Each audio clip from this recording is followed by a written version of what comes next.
বউয়ের মন জোগাতে গিয়ে বউয়ের কথা শুনে কখনো মাকে ছোট করবেন না, মাকে কষ্ট দিবেন না।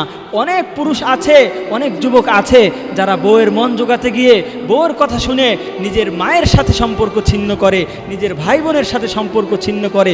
আপনার মা তো মা, মায়ের সাথে কার তুলনা হয়? আপনার ভাই তো আপনার ভাই, আপনার বোন তো আপনার বোন। আপনি আপনার বউকে, আপনার স্ত্রীকে ভালোবাসবেন।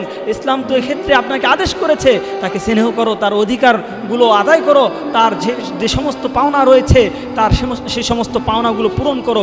এর মানে এটা নয় যে আপনি আপনার মাকে কষ্ট দিয়ে, আপনার মাকে অসন্তুষ্ট করে আপনার স্ত্রীকে খুশি করবেন। এটা নয়। আপনার স্ত্রীর জায়গায় তার মর্যাদা, তার যেই মর্যাদা রয়েছে সেই জায়গায় তার মর্যাদাকে পূর্ণ করবেন। আপনার মায়ের সম্মান রয়েছে, আপনার মায়ের অধিকার রয়েছে, সেই জায়গায় আপনার মাকে শ্রদ্ধা করতে হবে, মায়ের অধিকারগুলো আদায় করতে হবে। সবাইকে সবার জায়গায় পরিপূর্ণ অধিকার আদায় করতে হবে। কাউকে খুশি করতে গিয়ে কাউকে কষ্ট দেওয়া যাবে না।